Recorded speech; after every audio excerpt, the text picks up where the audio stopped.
All right, we've got a great podcast episode for you today. We're going to be talking with Manuel Bruschi, the CEO of Timeular.com. This is a really cool device that I started using, I believe, about a month, maybe 2 months ago.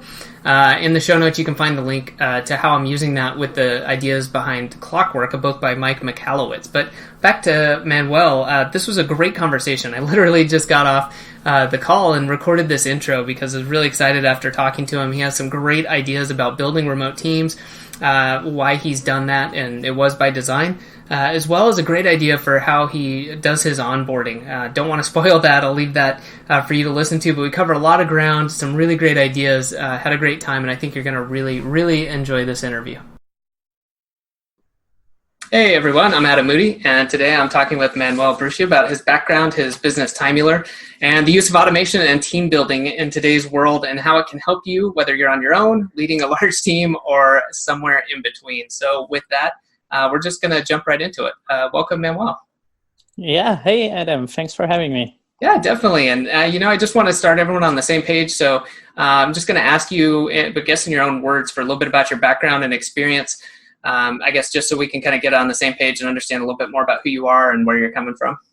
Okay, so I will just mention the professional experience because I think we will dive into other topics maybe later on. So I worked as a web developer for quite a long time to pay my bills and to pay my studies at the university. So I studied computer science, and there I always had to track my time, and I tried all the solutions out there, and I figured out, actually there are many great software solutions out there, but I still don't use them. Asked myself why, and so I came up with the idea of Timeular. Started doing that with actually one of my best friends from childhood, and we had actually a pretty good start with the company, and now 4 years in, we have a team of 17 people spread across almost the whole globe. And that's now I don't get into coding a lot anymore, or not as much as I would want to. Yeah. But it's fine. So I spend more time on the SEO stuff side. Gotcha. And just and I know this, but just so everyone knows, you're the CEO of the business. When you founded or started it, was it just kind of a project, or did you immediately kind of jump into that role of being a CEO type or actual literal CEO? Well, so I had the idea, and I started immediately to build a prototype. So having been a computer scientist, I could do that pretty easily on my own. So within 2 days, I had like a prototype. And then I showed it full of proudness to all my colleagues. And I was like, hey, do you want this cube? And you can turn it, and then it tracks your time. And they were all like, oh, shit, I want this. And I thought, but I don't need the nice words. Would you give me $50 right now if I would give it to you? And they were like, 50, I don't know, maybe 40, maybe 30. But I knew, okay, they would give me money. That was the good sign for me. And so I knew, okay, I dropped immediately everything. So all my other projects, and I knew, okay, I want to do this. I want to start this as a company. And my friend Manuel, he joined pretty soon as well, full time.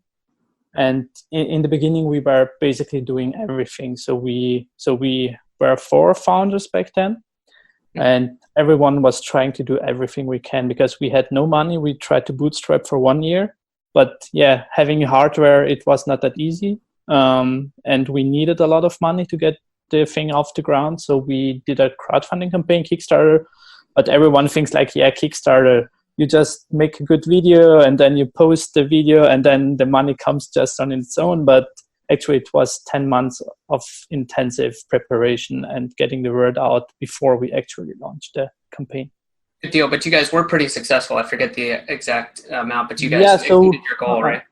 Yeah, we actually got 400% funding and over $300,000. Okay. Let's back up a minute too, because you talked about this right when we hopped on, and I had a note because with a lot of products or services, there's an internal need, kind of meshed with a customer's need, like you were asking your coworkers, and so you talked about having to track your own time. But how did you go from I need to track my time to hey, I think I could make this device that, people can flip around and more easily track their time? Like what happened there? Well, back then it was really a necessity to track my hours very in detail because I billed by the hour. Okay. And so not being able to track all the hours and trying to figure it out at the end of the week was always like, okay, I'm losing money here. Yeah. And yeah, then I thought, why am I not tracking? And I thought, yes, even though most apps just require one click, already like going there, opening the app and hitting the button, it's already too big friction to track my time in detail. And so I thought, okay, I need something physical here. But what I didn't knew back then was like, so I was always like very much, I cared always a lot about my free time. So I was doing a lot of sports. I spent a lot of time with my friends. And that was always super important for me. And work was always like, first, I have to take care of myself and of my happiness, and then comes work. But obviously work is very important. And what I knew what I didn't knew back then is like I myself already optimized my time a lot, but trying to help many people to actually track their time better, I realized that many people don't have this, what I have, or what I always had in me. So this really time management and not putting work above everything.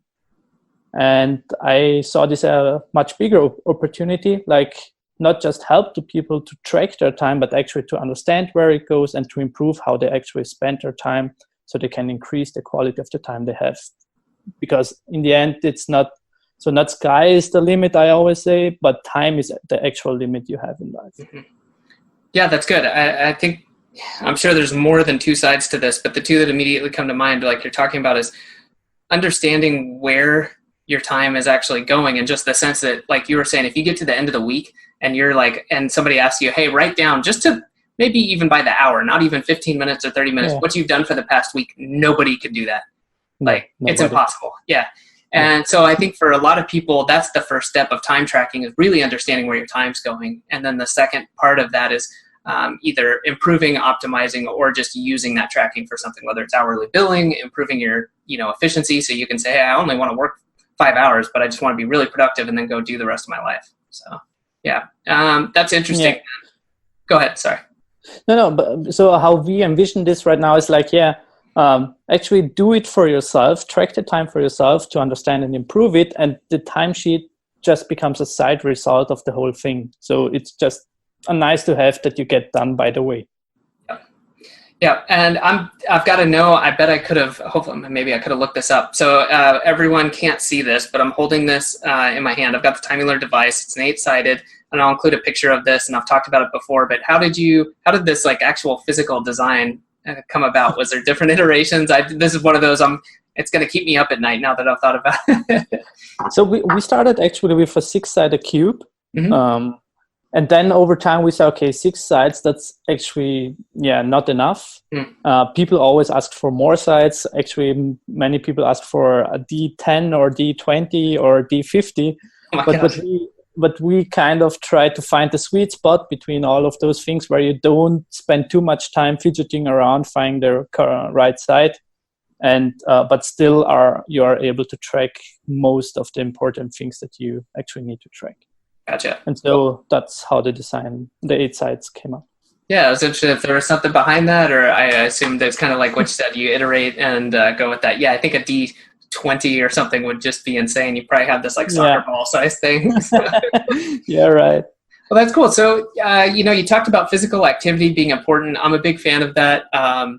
From my personal experience, I've been in the military. I got out, I got lazy, I've gained weight. Back and forth. And then over the last 10 or so years of really, I got into trail running. And for me, that was what really did it. And it's made such a big difference to my productivity as well as just clearly my health. But how about you? I mean, you mentioned, we were talking about you playing rugby and you liking, saying, I got to take care of myself first. Like, can we talk about that some more? Yeah, sure, we can. So the first thing for me is always like sleep is always very important. So I really so I don't sleep a lot, but I never had really an issue with sleeping wherever I am. Mm-hmm. So I always had good sleep, but I always needed those at least 6-7 hours of sleep. So I always tried to have those since childhood. I don't know actually why, but I always knew, okay, this is important to me. And then it's like sports activities wise. I grew up on the land side, so we actually had probably more cows and sheep in our town than people. And so between the mountains, the nice Alps, the Dolomites, so it's really great there. So I always went up climbing mountains and hiking. And so from the childhood, I was always like a nature guy. But I went to study to the city, didn't quite know what to do there. Tried many different things and ended up playing rugby because I really liked the mix of the sport, and especially like the values of rugby. Because for one example is like when you play rugby, you don't try to talk with the referee, so you don't try to argue with them. If it's their decision, then you just accept it, you move on, and then you try to make the best out of the situation. And I think that's something which is really missing today in sports, or in many sports, especially soccer. That just came to mind. I don't watch a lot, but you see the drama that goes on. We in Europe, we have that a lot. and then and as well, like the physicity, the fitness you have to have, because it's quite a mix between strength, velocity. It's very high intensity for 80 minutes, and I really love that. Yeah, that's a big one. And how do you feel about that in terms of affecting your, I guess the time when you're being productive? I'm going to ask you some more questions about that and how you organize it, but do you feel it has a pretty high impact? Yeah, definitely. So now I don't get to play rugby anymore, but I still, when I see, okay, my energy level is getting down, or my productivity is not as much as I would like it to be, or I'm losing focus easily, I know, okay, now it's time to do something differently, really to break the wheel and not try whatever to work better somehow, but really break the wheel by doing something which is like a physical activity. So I try to go for a walk or for a run, or as well even take 2 hours off during the day, because I know, okay, if I spend those 2 hours after having done this physical activity, I will be much, much, much more productive. Makes a lot of sense. Yeah, I'm a big fan, and it comes up again and again, and I'm happy to hear it. So many people enjoy walking, and I think that becomes certainly there's the getting into the exercise side of things. You need the cardio, the higher heart rate stuff, but at the same time, that non-high impact activity I think is good. And most people I talk to also value it because it's that time when they can just let their brain go and totally through those really diffuse thoughts and come to those conclusions and things like that. So you just have to look back at history. All the great minds spent a lot of time just walking around and thinking about stuff. And so some days, if I have a bad feeling of going for a walk, then I try to compensate that somehow by giving myself a question I have to figure out, or a problem I have to solve. And I try to solve this while walking. And actually, many good ideas came from those walks. That's good. And I'm curious, because this is something I've found myself doing, and I think it's a mental exercise, and the answer is probably going to be something along the lines of it. You just work on it. But I'll go out and I find myself really mentally meandering, and, I'll end up thinking, and I'll have to bring myself back a little bit. But when you set yourself something to solve, how do you go about that while you're walking? Do you find yourself going really off topic and just remind yourself, kind of like meditating, to come back? Or I'm very careful about the route I'm going to walk. So I try to go somewhere where there is not a lot of distraction, especially not many humans or things going on, or sounds or whatever. So I'm really sensitive to sounds. But I can turn off really easily sounds of nature. So I try to go for a walk into the woods. Okay. So that's my strategy, because then I don't get distracted so quickly. And then what I realized is as well, the pace you walk. If you find yourself you can't get any thoughts together anymore, just try to slow down a little bit, because then you're probably walking too fast. Yeah, it makes sense. That's funny. I think about that sometimes when I'm running. I'm sure other people do this, but I just get like on mental loops where when I'm running, I either think, it's a piece of a song or something, but I can't think. I'm more focused on, just moving. So Yeah. That's funny. Yeah. I had a great guest on a couple months ago, Ben Gelb. He was talking about this. He actually uses walks to, he'll let people schedule a walk with him if they're local. And he said it's not only good because, you get that kind of mental clarity, but also he's like, it limits, the amount of time. We're going to go on a 90-minute walk. And also that people found it less, or they were more open, I guess he felt, because some people don't like the, sitting face to face. And he's like, they feel more comfortable walking, which I was like, that's a really, really good idea. Yeah, true. I as well tried to have meetings while walking, but I've seen, that's not so productive because most of the times I need something to watch after something on my screen or so. That makes sense. Yeah. Yeah. It sounds good. I think it's one you have to kind of plan for, or it's a specific, maybe not like a brainstorming, or maybe a brainstorming session would be the perfect one. I don't know. So I don't know. Depends. Well, let's see. So kind of circling back here, you made Timeular, you solved your own problem. You also helped out clearly customers like myself. I love it. But I want to know, as you being CEO of Timeular, I think people would enjoy this. Like, what do you do in your own time management that goes beyond kind of the current abilities of Timeular as far as time management? Okay. So the main thing I do is time boxing. So my routine is always like in the morning, thinking about what are the most important things I need to get done today, and try to schedule and block time in my calendar for it. So this is something we don't provide you right now in our apps, but it's a routine I highly recommend to everyone, because what most people do is like they make a checklist with to-dos, but there every to-do has the same space. But actually, if you think how much time every to-do requires you, they should be either bigger or smaller, and you should actually schedule time for it, because then it's easy for other people to approach you and say, hey, can you take care of this? Yeah, sure, my calendar is empty. But in fact, if you look at your to-do list, which maybe is then in your calendar, you see, okay, actually, I don't really have time for that. And you can then say, okay, is this more important, what's coming in, or is that what it's already my calendar more important? And then you can try to play Tetris in your calendar. Yeah, I think I totally agree. I think that's a good one. And it's funny that it took me a long time to get to that point where I had, the same realization where it's like, oh, well, yes, clearly I need to put this into a calendar because, that 5-minute task shouldn't have the same amount of space as, coming up with designing the business, basically, those times where you need to sit down and do some high level critical. Yeah, totally. Yeah. That's great. How about any reviews as far as either personal or business? Do you operate on kind of like a 90-day schedule, yearly, monthly? How do you tackle that? So we have, where should I start? So I'm just thinking from where I should start. So we have one North Star for the whole company, which is like getting to 10,000 active pro users. Okay.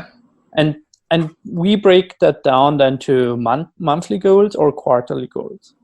But it's not like really we have really measurable, clear goals. So we just say every day try to do the most you can to get closer to that goal.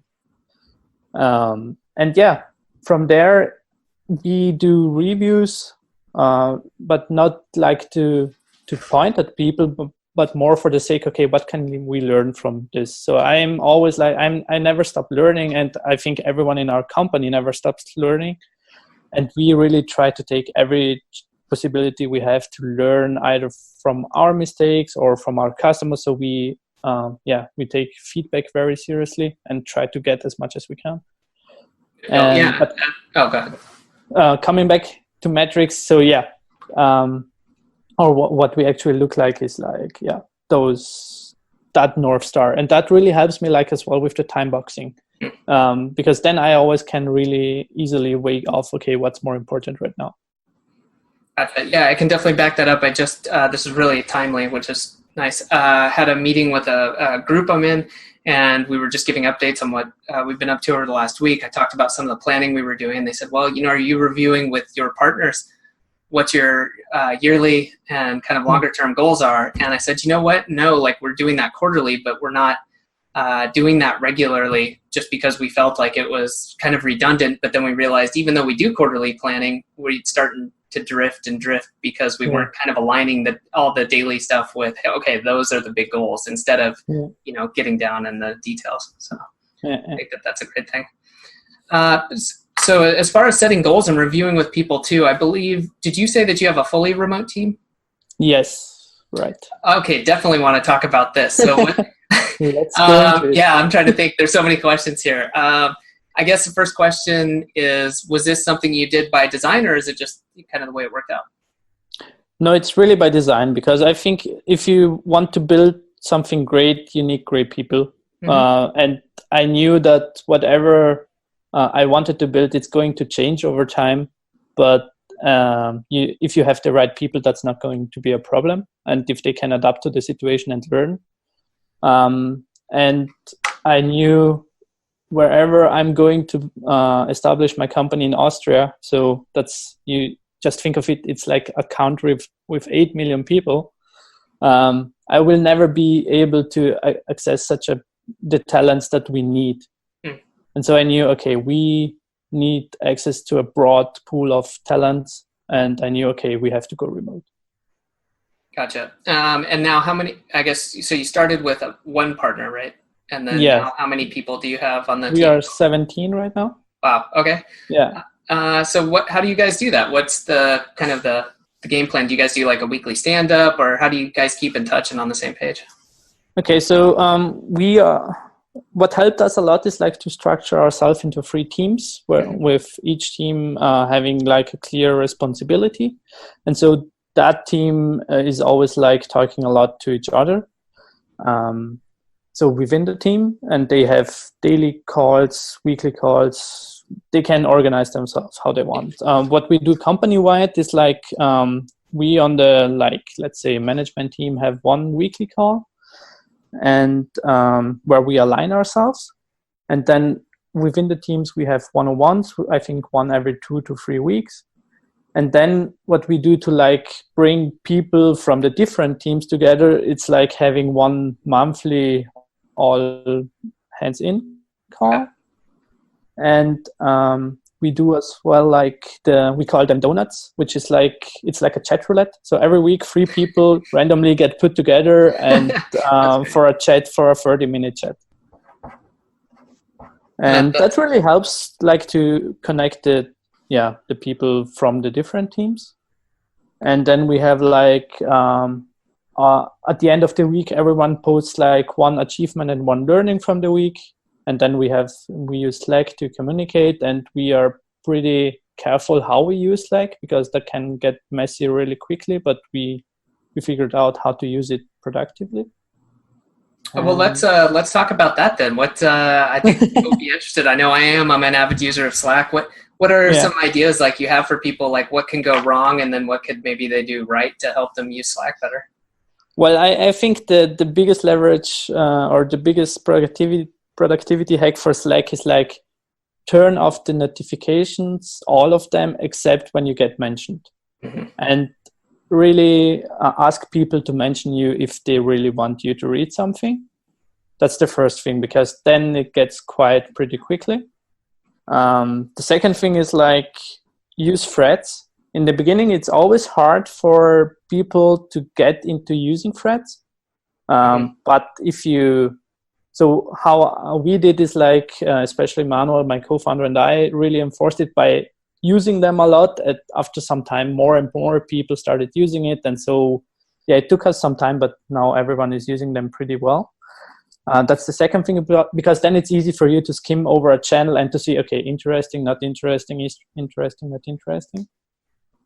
And the third thing is like, try to have fewer channels, because it's always easy to create a channel for everything, but then you end up with 100 channels and there's little going on in every channel. So we try to really have few of them. That's good. I think the threads idea, I mean, all of those are good ideas. I really like threads one. Yeah. That's one I'm going to have to start doing a little bit more. I'm bad about, just replying. And then you just get, those walls of text where nothing really matters. So. Oh, and maybe a fourth thing, I almost forgot about it, because many people, and that's funny, don't know about that functionality, but it's reminders, using Slack reminders. So if you hover a conversation and use on the right side, you have the 3 dots. You can just click on that and say, okay, remind me in 1 hour or in 2 hours. And I use that a lot, like, okay, I can't read this now, or I can't take care of this now, but remind me in 3 hours about this and I will take care. That's a good one. Yeah, that I also like using. Sometimes it's easy, but using the actual /remind command. If I need to remind about an upcoming meeting or something, I'm not going to be there, but I want my input, so I'll use that a little bit. That's a good one. Yeah. Let's see, last one I think of too, because I love sharing this with people, is I did hooked up Zapier, so when I star a note, it goes into Todoist or somewhere else. It's kind of like the remind me, just so I can it's important, or it's, I need to get to it, but not right now, and then I can move on. So actually, that's a nice one. I didn't think if I could do that. Yeah, I love that one, because that gets me out of there quick. If I'm like, okay, this is important, I will forget this, but I don't want to deal with it. So. Yeah. All right, let's see. So talked a little bit about the remote team, about the tools you're using. Is there anything as far as, now that you've got 17, I realize you as CEO may not be totally involved in this, but maybe you are. So onboarding, bringing people on. How did that go? Do you have kind of a process for this now, or is it still, just kind of a review with the management team and go from there? Yeah, well, I still take care of the whole hiring process, but from the moment on where someone has signed a contract, we choose an onboarding buddy within the company who will help you with the onboarding. Because for some things, I'm not just the right guy to onboard someone. So they are better off. And so we have this for 3 months, more or less, where you have this onboarding buddy. You can ask him or her any question. And if she or he can't answer it, you look it up in the playbook or you ask me. Gotcha. That's really good. I don't know that I've ever heard that before. I really, really like that idea. I'll have to, I'm going to definitely take that and use that for my own teams. That's great. And they probably feel much more comfortable, like, hey, this is your person, go to them, ask questions. Yeah. And it's always hard for people, if the CEO, it's like the onboarding guy, because some people have still, so even though you are very friendly and open, you are still the CEO. And so people hesitate often to ask you anything because they don't want to seem dumb. Yeah. Which they don't, but somehow they think they do. And so having someone else onboarding people has proven to be much more, so people feel much more comfortable there. That's good too. And I would think that has the dual benefit, now that I think about it, of that whoever the buddy is, it's helping them as well understand better how things work, because they may, to tell someone else how something works or answer it, they have to really understand it. So that's really cool. I love that. Okay, so I've got this on my mind, switching gears a little bit back to kind of the actual using of Timeular. So I read Clockwork by Mike Michalowicz, and then he's got this idea of kind of tracking time using the 4 Ds, which would be doing, deciding, delegating, and designing. But I'm just curious, have you heard about people, are there other systems you hear about time and again, or just, I'm sure people use it in just a ton of different ways, but I'm just curious, is there stuff you hear about that you find interesting or you think is really good? I heard many variations, but I think the main one I can share here is try not to track 100% of your time. Mm-hmm. What we've seen is working very well for most people. It's first try to track the big chunks and then to jump into the details later on. So for example, in the beginning, people tend to I need to track now all the detail things into the last minute and but having those 8 sites, just try to figure out 8 categories in the beginning. So what are the main important ones, and then have one site which is other. And then you will see that you actually spend 80-90% of your time just on those things. And those are actually the things where you have the biggest leverage to improve things, not the 10% the other. Because if you go to improve those 10% things even by 50%, you still won't get as much if you improve the other things like by 10%. Yep.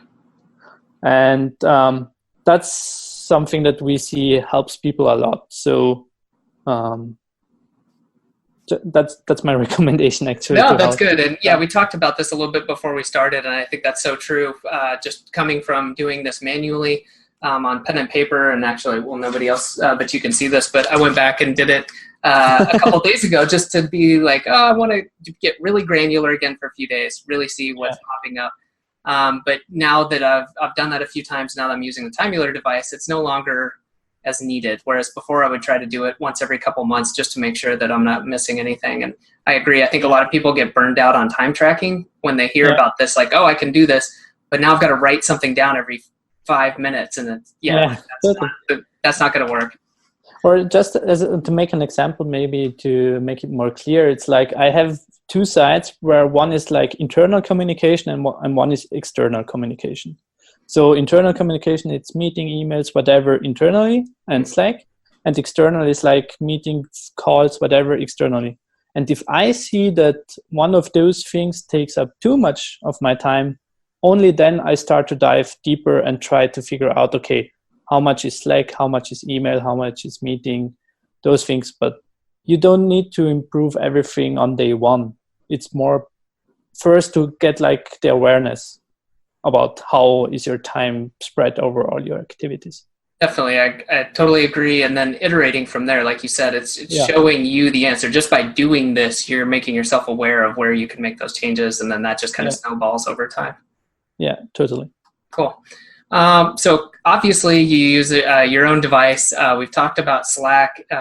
People love hearing about this. Is there any other tools or apps or anything like that that you use on a regular basis? So Zoom for calls. I really like to use Trello for like organizing my work and monitoring progress. And what I started using recently, it's Todoist, and I love it so far. So they did a really great job there. And other than that, I like to automate things with Zapier. Oh yeah. So that's not a secret anymore, I think, and not a hidden champion. And other than that, let's just look up, because maybe I just use them and don't think anymore. But no, actually, not that I. Oh yeah, well, I use on the Mac Better Touch tool, which is it's a great tool if you want like to arrange windows. So I work on 2 monitors, but I always love to have like maybe 2 documents aside. And with Better Touch tool, you can configure like gestures where you say like, if I tap on my touchpad on the top right, then snap this window to the right. And so it's really easy and quick to, Yeah, that's a nice one. I'm trying to think. I am a Windows person, so I'm trying to like Display Fusion, I think, is another one that does that. I'm not sure if that's cross. Yeah, I love that for splitting screens, maybe unevenly if you want to have like a notepad file, and then that's a good one. Yeah. Cool. Let's see. I got a couple more. We got time for a couple more questions. One of them is, if we could go back in time, let's say 5 years, maybe you're getting started again with Timeular. In any way, whether it's team building, whether it's just productivity, whether it's starting a business, if you could go back in time and help yourself, like what would you tell yourself? Spend more time talking to users. So we actually did that a lot, but still not enough. I would still spend more time iterating and talking to users than we did. We got distracted by rushing ourselves into getting the crowdfunding campaign off the ground as quickly as possible. But I think it would have been better if we could, or we would have spent more time iterating over the whole thing. Gotcha. Is there anything that you would, any tools or any methods that you would recommend for people or frameworks for doing this? Or is it just one of those, like, just do what you can to talk to people and get real feedback? No, what I would recommend is like, so the tool we use, it's like InVision. So we make the designs and then we share those designs with people and say like, hey, if you would do this or this and this. That really helps, but it's not just the tool. Like, try to prototype the things as quickly as you can, and then give it to people and let them use it, and watch them using it. And don't ask for, okay, how should this look differently, but ask more for the why and the motivation and the problems. And so I think the best thing here is listening and asking good questions. Mm-hmm. And I think a good book I can recommend is like, it's Kaizen. One Small Step Can Change Your Life, the Kaizen Way. And I think that's a really great book I can recommend, because it shows you how to ask the little questions. So because when you're iterating, you shouldn't iterate, or I would say you should not iterate too many big things at a time, but only get like little by little step, get closer to what the users actually want and need. Gotcha. That makes sense. Reminds me of something my father used to tell me. He was an airline pilot, and so he would always say, the way you get to your destination is you don't fly halfway there and then, make a big turn. You're just making little corrections the whole way. So yeah, totally. Yeah, that's good. And this is good too, because you led into the last question. So I'm going to make, this one might be easier now or tougher for you. But as the last question, what book do you find yourself recommending to people the most right now? It could be any topic, but business, productivity, anything like that. Oh wow, that's a tough one now. Yeah. You can have more than one. I'll open it up, and I realize you just recommended the One Small Step, so I'll definitely mention that. But is there anything else you could think of? I think the best thing is like, or what I would recommend is like, don't take work too seriously. Mm-hmm. So yeah, work is super important, but it's not the only thing in life. We spend a lot of time at work, and but take care of yourself outside of work as well. Sounds good. Well, thank you, Manuel, for a great interview. I've gotten a lot out of this. I've got a ton of notes in front of me, so I've got some work to do on this, and I know everyone else listening is going to get out of this a lot. So I really appreciate your time today. So where can people go, or where should they go to find out more about you and what you're working on? So if they want to find more about what I'm working on, it's timeular.com. And if they want to reach out to me for any further questions or details or any tips they still want to follow up on, it's like mb@timeular.com. All right. I will definitely share that with everyone. If they didn't listen to it and write it down just now, then I'll put that in the show notes. And if you're listening, you can find all that below as well as everything else. So thank you again. And thank you, everybody, for listening. Yeah. Thank you for your time, Adam. See you. Thanks for listening to this episode of the Real World Productivity Podcast.